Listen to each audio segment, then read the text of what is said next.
नमस्कार दोस्तों, स्वागत है आपका फिर से एक नए वीडियो में।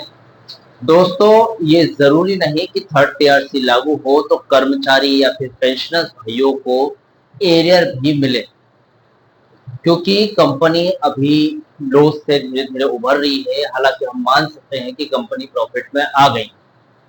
कंपनी ने वित्त वर्ष 2026 की बात करूं तो 4,478 करोड़ रुपए का प्रॉफिट किया है, लेकिन ये प्रॉफिट थर्ड पीआरसी के एरियर के खर्चे के सामने बहुत कम है। यानी कि देखा जाए तो इस प्रॉफिट में हो सकता है आपका जो सैलरी या फिर पेंशन इंक्रीमेंट होकर थर्ड पीआरसी या फिर पेंशन रिवीजन हो जाए, लेकिन 10 साल का एरियर देना अभी कंपनी के बस की बात नहीं। तो यहाँ पर क्या होगा? क्या थर्ड पीआरसी लागू होते ही आपका एरियर नोशनल फिक्सेशन में बदल जाएगा? यानी कि आपका एरियर अगर नोशनल फिक्सेशन हो गया उसका, तो क्या होगा? मिलेगा या नहीं? मतलब दो तरीके से पेंशन होते हैं। पेंशनर्स होते हैं 2017 के पेंशनर्स, 2017 से पहले वाले पेंशनर्स को क्या मिलेगा, 2017 के बाद वाले पेंशनर्स को क्या मिलेगा, बीएसएनएल डोट ऑब्जर्व पेंशनर्स को क्या मिलेगा, इसी के साथ देखें तो बीएसएनएल के निजी पेंशनर्स को कितना क्या मिलेगा। तो आज पूरी जानकारी मैं आपको बताने वाला हूँ कि अगर आपको एरियर मिला तो क्या वो नगद मिलेगा कि कैश में मिलेगा, नगद मिलेगा, कैश में मिलेगा, या फिर उसका इंस्टॉलमेंट बनाया जाएगा यानी कि किस्तों में मिलेगा, या फिर मिलेगा या नहीं, ये सबसे बड़ा सवाल। दोस्तों, सबसे पहले तो अगर आप चैनल पर नए हो, पहली बार देख रहे हो चैनल को, तो मेरे चैनल पर नए हो, पहली बार वीडियो देख रहे हो, तो मेरे चैनल को सब्सक्राइब कर लेना। दोस्तों, बीएसएनएल से जुड़ी सभी खबरें इस चैनल पर मैं अपलोड करता हूँ। मेरा नाम है सुनील विश्वकर्मा। दोस्तों, बेल नोटिफिकेशन को भी ऑन कर देना। अगर मेरे द्वारा दी गई जानकारी आपको सही लगे, सटीक लगे, अच्छी लगे, तो वीडियो को अपने पेंशनर्स भाइयों के साथ, कर्मचारी भाइयों के साथ जिनके पास ये वीडियो ना पहुंच पाए, तो आप शेयर कर देना। साथ में लाइक कमेंट शेयर जरूर करना, एक लाइक करके जरूर जाना। चलिए दोस्तों, बढ़ाते हैं वीडियो को आगे। दोस्तों देखिए, बीएसएनएल कर्मचारी और पेंशनर्स के लिए 1 जनवरी 2017 से थर्ड पीआरसी और नोशनल फिक्सेशन के एरियर का 100% अगर जवाब जानना है तो देखिए समझते हैं नोशनल फिक्सेशन का असली सच क्या है। देखिए, सरल और लोकल भाषा में समझे दोस्तों। देखिए, नोशनल फिक्सेशन का मतलब है काल्पनिक निर्धारण। अभी आपकी जो सैलरी है या फिर पेंशन है, किस आधार पर चल रही है? सेकंड पीआरसी 2017 के आधार। अब उसको हमें रिवाइज करना है। कैसे करोगे? जब तक आपका जोड़ यानी कि 2017 की इफेक्टिव डेट, उस टाइम जो आईडीए चल रहा था 119.5% या फिर इससे ज्यादा या कम, जो भी आईडीए चल रहा था, वो जब तक फिक्स नहीं होगा तब तक आपका थर्ड पीआरसी कैसे निकालोगे आप? पेंशन रिवाइज कैसे करोगे या फिर वेज रिवाइज कैसे करोगे? वो तभी हो सकेगा ना जब 2017 के हिसाब से, उस टाइम के हिसाब से आपका आईडीए जो था उस टाइम पे 119.5%, उसको मर्ज करके आप नया बेसिक पे बनाओगे, तभी जाकर तो आपका एरियर वगैरह कैलकुलेट होगा। या फिर जो लिव इनकेशमेंट है, इसके साथ ग्रेजुएटी है, सब कुछ नई थर्ड पीआरसी के आधार पर नए इंक्रीमेंट के साथ तय होगा। तो भले ही आपको डेट यानी कि 2017 के हिसाब से सैलरी इंक्रीमेंट या फिर एरियर ना मिले, लेकिन जोड़ना, एक काल्पनिक तरीके से जोड़ना जरूरी है, तभी आज के हिसाब से आपका एरियर या फिर थर्ड पीआरसी इंक्रीमेंट मिलेगा।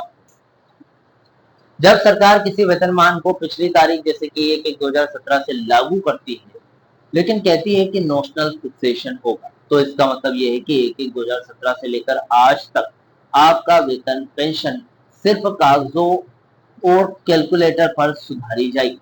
दोस्तों, कागजों पर आपकी बेसिक पे की अगर बात करूं और हर साल मिलने वाले इंक्रीमेंट को जोड़ा जाए, ताकि आपकी आज की तारीख जुलाई 2026 की सैलरी या पेंशन ऊंचे स्तर पर फिक्स हो सके। लेकिन दोस्तों, सबसे बड़ा झटका ये है कि 2017 से लेकर अब तक के पिछले 9 सालों का जो बड़ा हुआ अंतर है, यानी कि जो लाखों रुपए का कैश एरियर है वो बनता है, वो आपकी जेब में नहीं आएगा। नगद दिन से मिलना शुरू होगा जब सरकार इसके अंतिम आदेश यानी कि एग्जीक्यूटिव ऑर्डर्स जारी करेगी। आपकी थर्ड पीआरसी की इफेक्टिव डेट 2017 है, लागू होगा आज यानी कि मान के चलिए जुलाई 2026 में थर्ड पीआरसी लागू हो गया, लेकिन सरकार आज से 6 महीने बाद इसकी ऑर्डर जारी करेंगे आपकी पेमेंट के, तो 6 महीने बाद के हिसाब से इंक्रीमेंट शुरू होगा। यही नियम है नेशनल फिक्सेशन के। दोस्तों दूसरी बात है डूबी हुई वित्तीय स्थिति और डोट का पुराना प्रस्ताव भी है यहाँ पर। दूरसंचार विभाग डोट और वित्तीय मंत्रालय से जो अंदरूनी जानकारी बाहर आई दोस्तों, उसके मुताबिक सरकार बीएसएनएल की कमजोर वित्तीय स्थिति का हवाला देकर उसको कारण बताते हुए इस फॉर्मूले पर अड़ी हुई थी। पहले की बात है कब उन्होंने जो रुख रखा था, यानी कि उनकी तरफ से जो प्रस्ताव था पहले, देखिए सरकार चाहती थी कि 0% नील फिटमेंट का प्रस्ताव, डोट ने पहले एक प्रस्ताव तैयार किया था जिसमें 0% फिटमेंट के साथ 1/1/2017 के आईडीए को बीएसएनएल में मर्ज करके नेशनल फिक्सेशन की बात कही थी। सरकार का मुख्य मकसद यह था कि कर्मचारियों को अपना पिछला एरियर न देना पड़े और कंपनी पर अचानक हजारों करोड़ रुपए का आर्थिक बोझ न आए। ये प्रस्ताव सरकार की तरफ से कर्मचारी यूनियन पेंशनर्स यूनियन के सामने रखा था, लेकिन कर्मचारी और पेंशनर्स यूनियन ने उसको रिजेक्ट कर दिया और हो सकता है आप वो भी ना मिले। देखिए जुलाई 2026 की ताजा अपडेट कोर्ट का फैसला यूनियनों के रुख की अगर बात करूं दोस्तों, 16 जुलाई 2026 के देशव्यापी प्रदर्शन के बाद अब इस नेशनल फिक्सेशन और एरियर की लड़ाई में एक नया मोड़ आ गया दोस्तों। 1 जुलाई 2026 का ऐतिहासिक फैसला दोस्तों, 1 जुलाई 2026 का ऐतिहासिक फैसला अगर इसकी बात करूं तो दिल्ली हाईकोर्ट ने हाल ही में साफ किया है कि कर्मचारी के वेतन संशोधन और पेंशनर्स के पेंशन संशोधन के बीच एक सीधा जुड़ाव। 16 जुलाई के प्रदर्शन का दबाव बहुत पड़ा है दोस्तों कर्मचारी और पेंशनर्स यूनियनों, जैसे कि बीएसएनएल एम्प्लॉय यूनियन की बात करें, इन्होंने 16 जुलाई के प्रदर्शन में सरकार से नेशनल फिक्सेशन और 0% फिटमेंट वाले फॉर्मूले के सिरे के को एक सिरे से खारिज कर दिया। यूनियनों का स्पष्ट कहना है कि पहली तिमाही में 10% की रेवेन्यू कमाई है। बीएसएनएल एम्प्लॉय यूनियन ने इस ग्रोथ के साथ 4,418 करोड़ रुपए की कमाई के बाद अब मैनेजमेंट ये नहीं कह सकता कि उनके पास पैसा नहीं। 7 अगस्त का संसद मार्च होने वाला दोस्तों, आगामी 7 अगस्त 2026 को होने वाले संसद मार्च में यूनियनों की सबसे बड़ी मांग ये रही है कि कर्मचारियों का वर्कफोर्स यानी कि जस्टिस कार्य बल के साथ न्याय मिले, यानी कि न केवल थर्ड पीआरसी सम्मानजनक फिटमेंट पर यानी कि 0%, 5% या फिर जो कर्मचारियों की डिमांड है 15% के साथ लागू हो, बल्कि 2017 से मिलने वाले एरियर के हक को भी पूरी तरीके से नॉशनल खत्म न किया जाए। अब कर्मचारियों और पेंशनर्स पर इसका सीधा असर होने वाला है। वर्किंग कर्मचारियों के लिए अगर बात करूं दोस्तों, तो यदि सरकार अपनी जिद पर अड़ी रही तो सिर्फ नेशनल फिक्सेशन दिया, सरकार अपनी जिद पर अड़ी रही और नेशनल फिक्सेशन दिया तो कर्मचारियों को भविष्य में रिटायरमेंट के समय ग्रेचुइटी और लिव इनकेशमेंट का फायदा तो बढ़कर ही मिलेगा, लेकिन पिछले 9 साल की मेहनत का नगद एरियर डूब जाएगा। पेंशनर्स के लिए यहाँ पर अनोमलीज पैदा हो सकती है दोस्तों। 1 जुलाई 2026 को सरकारी मेमोरेंडम से पहले ही फैमिली पेंशनर्स को एक नेशनल इंक्रीमेंट का लाभ देने से मना किया जा चुका है कोर्ट के द्वारा, जिससे पेंशनर्स एसोसिएशन एसएनपीडब्ल्यूए काफी नाराज है। वे कोर्ट के फैसलों के आधार पर इस नेशनल के चक्रव्यूह को तोड़कर पूरा हक लेने के लिए कानूनी लड़ाई यानी कि वैलिडेशन एक्ट 2025 के खिलाफ तेज कर रहे हैं।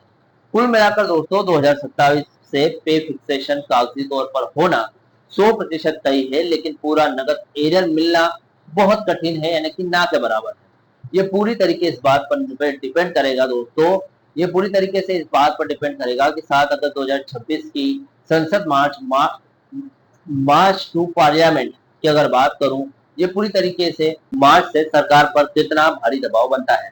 सरकार नेशनल देकर पल्ला झाड़ना चाहती है, जबकि कर्मचारी नगद एरियर और फिटमेंट के अधिकार के लिए आर पार की लड़ाई लड़ रहे हैं। देखते हैं लड़ाई या फिर संसद मार्च कितना दबाव बना पाता है सरकार पर या फिर बीएसएनएल मैनेजमेंट पर। दोस्तों फिलहाल ये अपडेट थी इस वीडियो में, जो भी मैंने बताया पेंशनर्स को, जो भी मैंने बताया आपको एरियर मिलेगा या नहीं, पूरी जानकारी दे दी है। इस वीडियो से जुड़ा हुआ जो भी आपका डाउट है, क्वेश्चन वगैरह हो तो मुझे कमेंट कर सकते हैं। वीडियो अच्छा लगा तो वीडियो को लाइक कमेंट जरूर करें। मिलते हैं दोस्तों नेक्स्ट वीडियो में। सी यू सून।